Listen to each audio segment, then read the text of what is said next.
That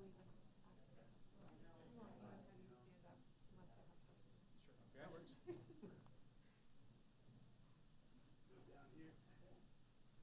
How's it going, man? Not too bad. Happy to see it's a light room here. I know John couldn't make it, so I came ready for any questions. So. Awesome. Nice.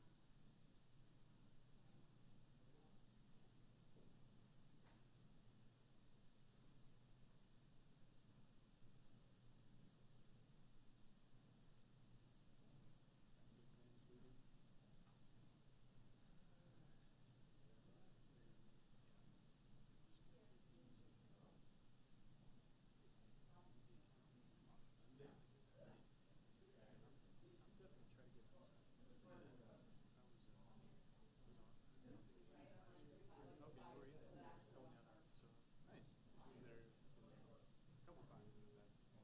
Oh, yeah? What's going on there? Camping. Okay. They were Rock State Park a few weeks ago. Bouncing around.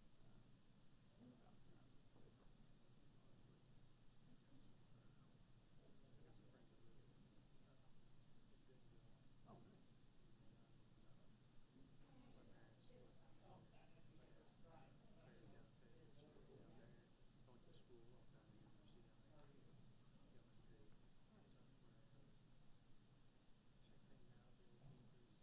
Yeah, relive the glory days. I'm sure it's changed a little bit. Yeah. And so I went to Rockford High School, and we played Bentonville, like a big time college football.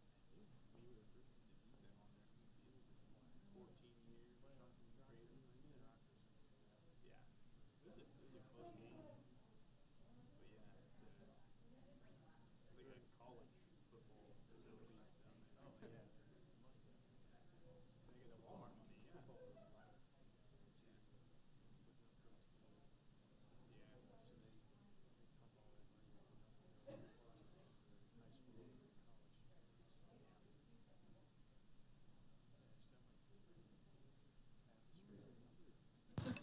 Test, test, test, test.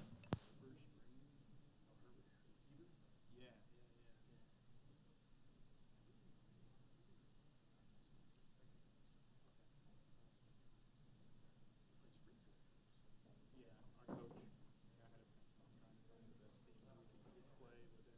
Well, it's just very because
All right, 6 o'clock. I'd like to call to order the September 2nd meeting of the Planning Commission.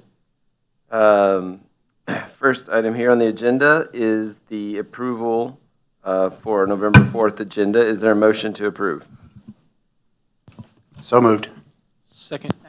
All in favor? Aye. Opposed? Okay. We need to approve the minutes from September 2nd, 2021. Is there a motion to approve the minutes? So moved. Second? All in favor? Second. Aye. Aye. Opposed? Item number 4 is the PC 2021-07, a final plat. First item is a staff report. Good evening, everyone. This item is a replat of Lot 2 from the North Kansas City Destination Development Plat. This is related to the rezoning request that you heard in September. It's dividing this existing lot into 2 pieces. Most of the resulting lot will be for the apartment development. The smaller lot, that's Lot 1 on the attachment, will be reserved for future commercial development. Your role in final plats is to review them against the approved preliminary plat and to then forward a recommendation for approval to the City Council. Our staff analysis is that the final plat conforms with the preliminary plat. It results in 2 buildable lots that meets all of our existing requirements. This plat doesn't provide any new easements to us. It does include all of the previously approved and accepted easements and right-of-way, so it's a really pretty straightforward application.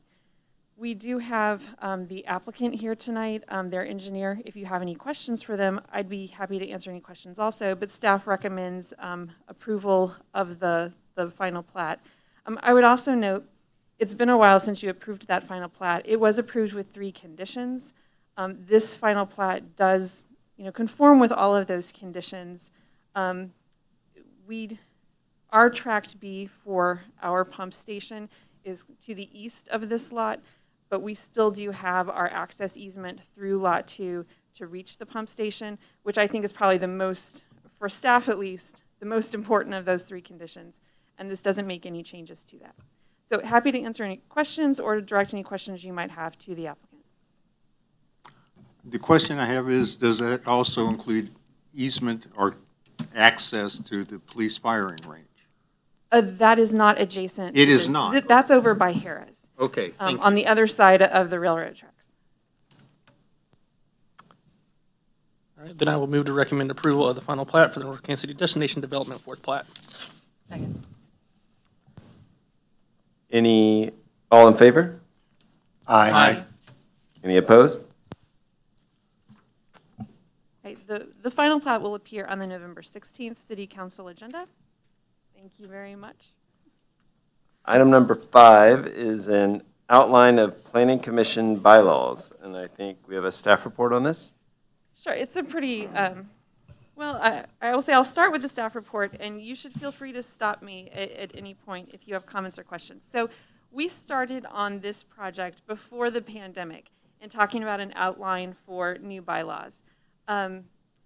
The whole idea with bylaws is just the operating manual for how you run this part of the city organization.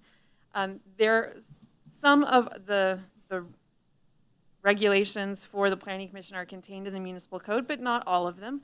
And so this is just kind of more detail to agree on how we're going to do things. And we kind of have you all elect officers. It's your first meeting of the year, and we kind of operate by tradition.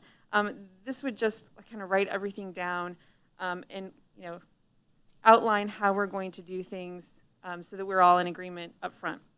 We have consulted with read through lots of different bylaws from different communities around the country, some in the metro, but some in other parts of the country as well, to think about what kinds of things do people usually include, what kinds of things should we include in ours. And so this is just an annotated outline of what we think would be covering the basis for things to include here.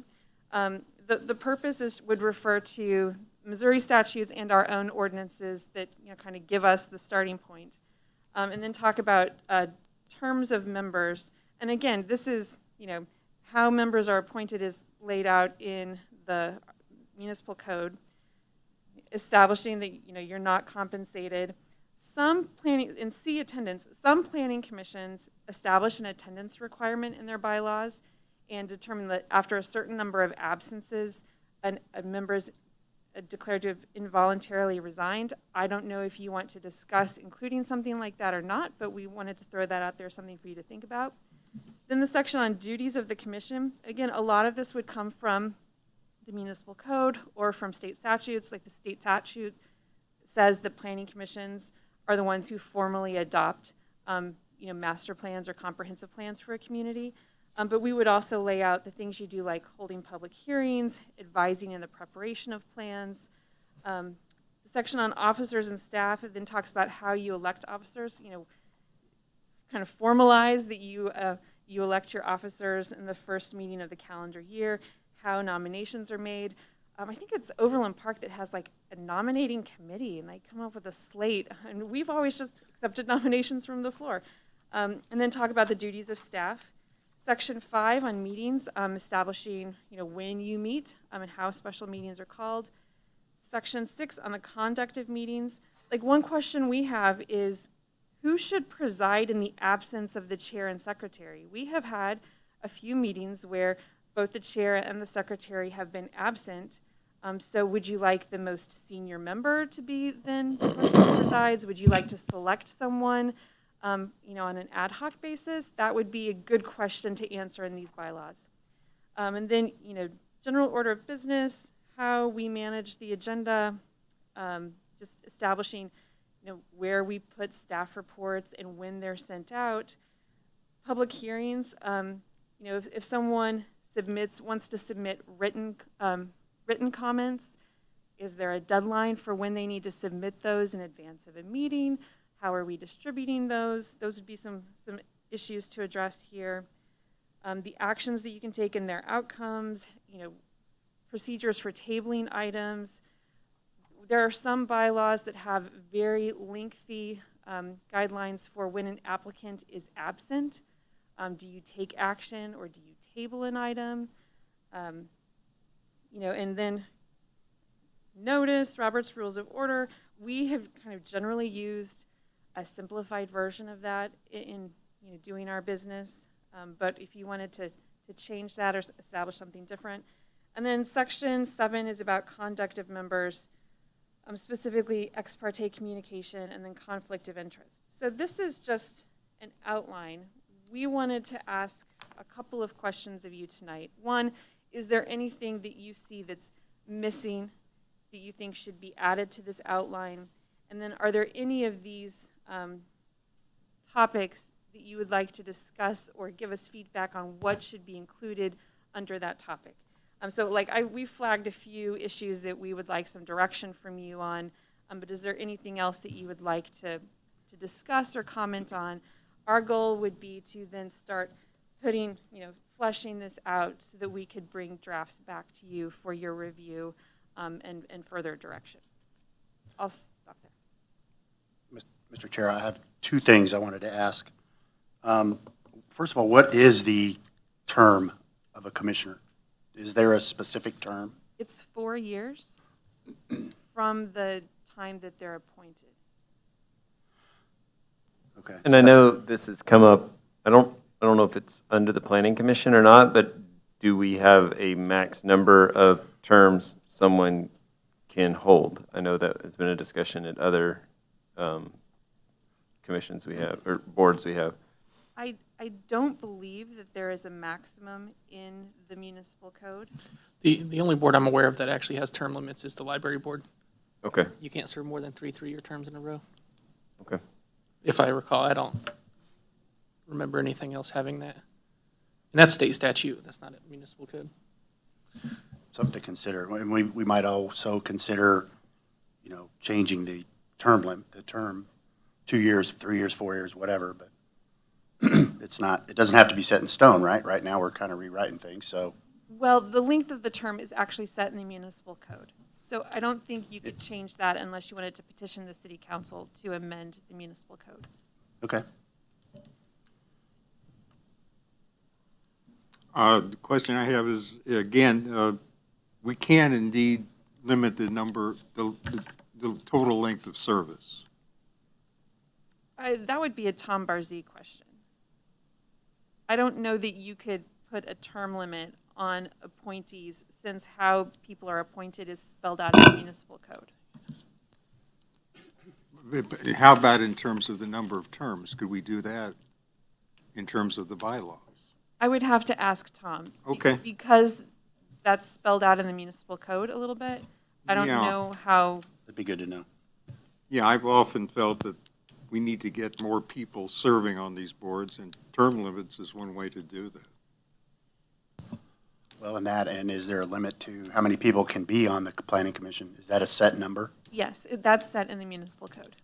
So basically, any of these changes we want to do, really, we have to figure out what the municipal code is, and then we would have to petition the council to change it if we wanted to. Well, things such as the conduct of meetings. The municipal code establishes that you can set, rules, you can adopt bylaws. And so you can, in terms of conduct of meetings, I think you have free reign. But because the appointment is set out in the municipal code, I don't believe that you can change that in the bylaws. Once we set these, what's the process of changing or adding to them? Can that happen at any time?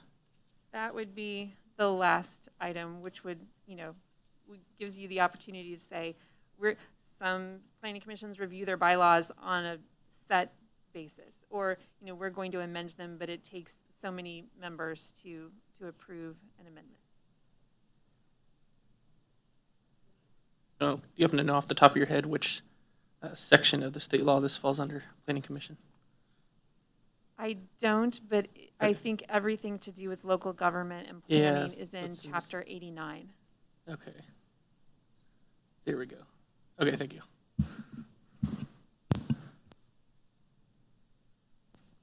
Well, I would definitely say I am in favor of setting some kind of attendance guideline. I would agree with that. Kind of like Tony said, we want to get as many people involved in the city as possible. And if you're not here, a certain number of times, whatever we decide, I think that gives a chance to bring in somebody that wants to be here and be involved. So I would definitely be in favor of that. Is there a standard on any other boards or commissions that we have that, how many absences before you're considered resigned? I don't know in North Kansas City if any of the other boards have an attendance requirement. I've seen that in some of the others that we've read, you can't have 3 consecutive absences. I've seen that you have to attend so many meetings in a year. So you could probably just think about what seems reasonable to you, because it varies. I mean, and some don't address that at all.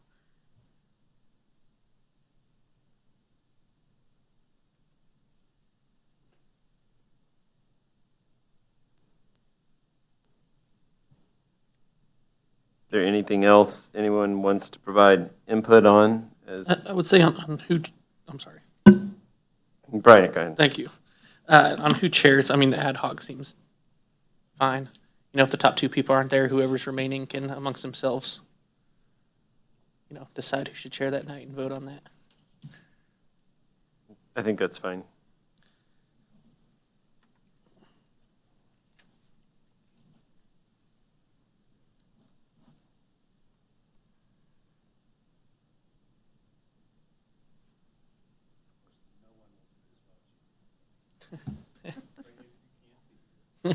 Thank you, yes. I'm just glad it's not over the Zoom anymore. That's quite challenging.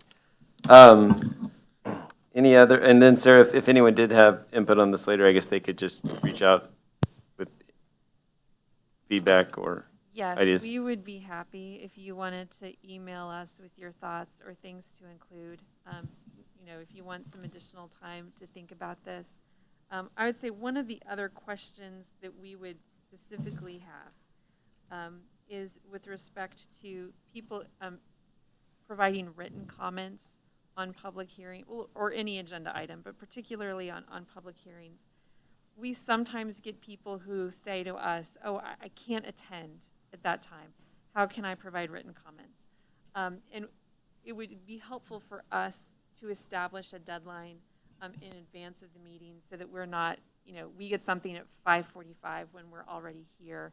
That's, either we don't see or we have a hard time presenting to you. So it would help us to establish a deadline for any written comments in advance. And that would be one thing that we would want to include. We could be pretty flexible on that. But that would be something we would want. Which lead time would you need? Usually our agendas they're not packed. And so, honestly, noon on the day of a meeting would be helpful, because then we would know we haven't missed anything. It hasn't, just been slow to get to our inbox. Or if either of us have been away from the computer, we have an opportunity to sit down and look well in advance. Why wouldn't we say end of business the day before the meeting, publicly say that, but then, allow stuff up till noon and just in case, but tell everybody Yeah. end of day before the meeting, then you can kind of play it by ear after that. Be flexible. That seems fair. It's like a guarantee if you have it there the night before. The next day, definitely best efforts all the way up as late as possible. And when you say written, I'm sorry, go ahead. That's okay. How would we receive those comments? Would they be sent to us beforehand, or would we just get them when we get here? It would depend on how far in advance we got them. Okay. If it was, your meeting's on Thursday, if we got them on Tuesday, we'd probably forward them to you. Right. If we got them that day, we'd probably make copies and leave them at your seats. Okay. And you're referring to all forms of written comment, whether it be email, maybe web form, actual handwritten comment. Okay. Yes. Thank you.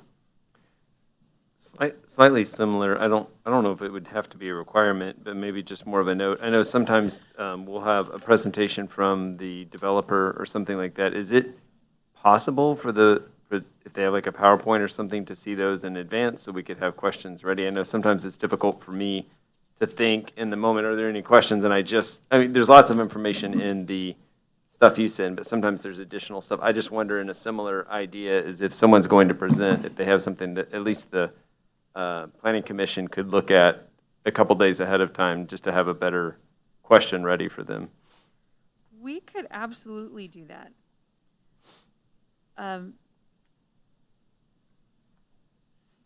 Sometimes they send them to us, in advance. Sometimes we get them, that day.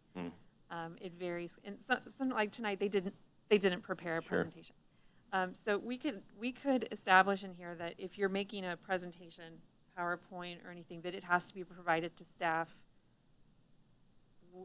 whatever deadline you would like. Like 2 days in advance. I don't know. 48 hours. Just if it's 20 slides or something, we've buzzed through those pretty quick, and I'd probably make better use of everyone's time if I looked at it in advance and then had a question ready for them. It also helps us in just having it ready to go. When we were on Zoom in particular, just the work of making sure we had it and had it in the right format on the right computer, that's helpful. One of the questions that I would have for you, looking at C on agenda or F on commission action, most of the time our applicants attend the meeting because they're making a presentation to you or they're here to answer any questions you have. Occasionally we'll get somebody who says, do I have to attend? And we tell them it's a good idea, particularly if you all have questions. I think one question for the bylaws would be, do you want to require their attendance and say that if they're not in attendance, you will table their item until the next meeting? Or you could say, if an applicant's not there and we have questions, we may table it in order to have questions answered. What policy would you like to set for applicants and their attendance? I would say the second option. I would agree with that.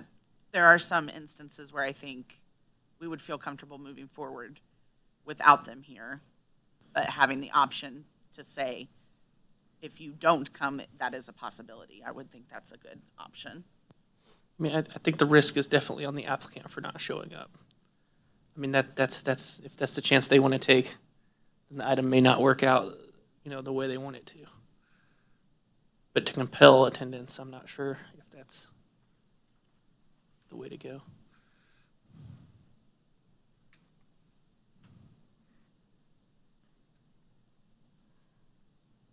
We can definitely write it that way. Highly recommended. Yeah. And that's what we say, because, Yeah. the one time they don't attend, you all will have a question and we It's- won't be able to answer It's the it. same thing with council. Yeah, the one time they don't attend is when the question comes up that no one's going to vote on it until they get the answer. Any other discussion points? My only other question was if we could discuss a little bit about ex parte communication.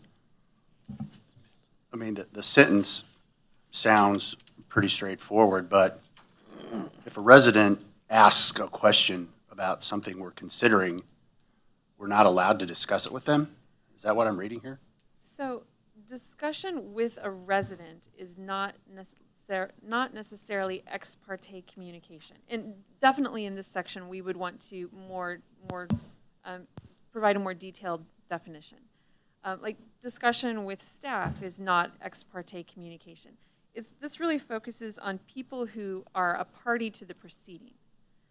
So if someone, if a resident asks you a question, like let's say they're thinking about it, do I need to show up for this public hearing? Discussing the item with them is not necessarily ex parte communication if they're not a party to the proceeding. And it's also, like if we were discussing a site plan review, that's not ex parte communication either, because that's specific to quasi, then we're starting to wade into legal issues. It's specific to quasi judicial proceedings. So we will definitely provide a very detailed explanation of what is and what isn't ex parte. But the idea is not that you can't provide information to your neighbors or other residents of North Kansas City about a topic. It's that you're not communicating with parties to the proceedings without it being in public. Good, thank you.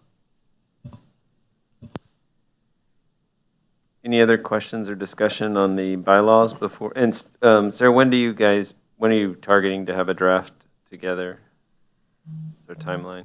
Well, our hope is that we could provide you with a draft at your next meeting. At this point, we're not expecting to have any December cases for you. And I always say there's a chance we receive something that we weren't expecting. So don't plan your holiday party for the first Thursday in December quite yet. But we don't know of anything that's coming. So that will probably give us a little extra time and so the next meeting that you have, we hope to have a draft put together for you to review. I did have one question. It sounded like the commission was generally favorable of considering an attendance policy. I mean, is that generally? Okay, and I think that'd make more sense if it was a broad policy across probably all the boards. And it's something I've considered before. I just haven't had a chance to get out and hear from more people. It's just a good opportunity to hear. Does the 3 meetings sound fair? 3 meetings in a row? think or do 3 you have in any a- other ideas there? 3 in a year? Does that even sound? If it's more than 3 in a year, Do you like? I'm not. is that too many?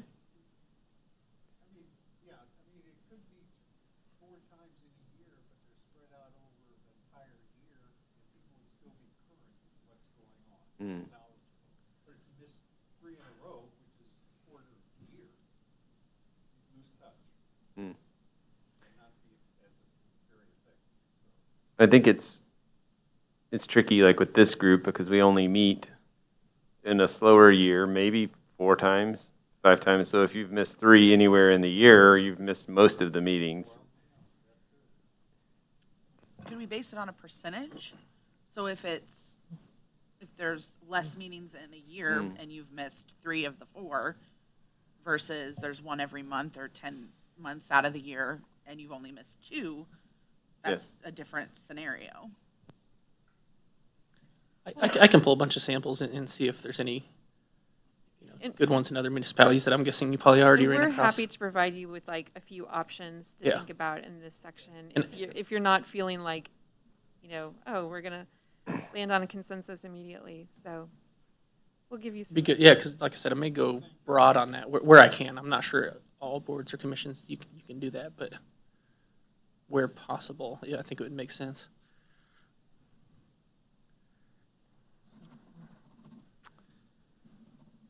Okay, I think we've got our discussion covered for the planning commission bylaws. If you do think of anything else, please do email us.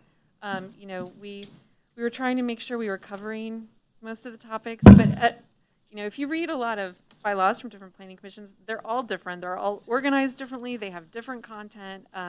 We were trying to think about, what do we need that would be helpful to us? So if we've left anything out, let us know.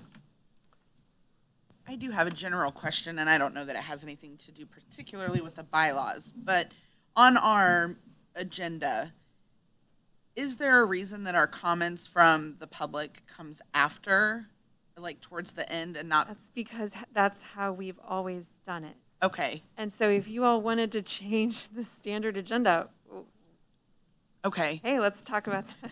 I just kind of wondered because like during council meetings, if there's something that someone wants to talk about before we make I will say any kind of one decision. benefit of doing comments from the public at the end is that sometimes when you have comments from the public at the beginning and then you have public hearings, you'll have people who stand up to make their comments during comments from the public instead of holding them for the public hearing, which means they're making comments without hearing from the staff report from the applicant.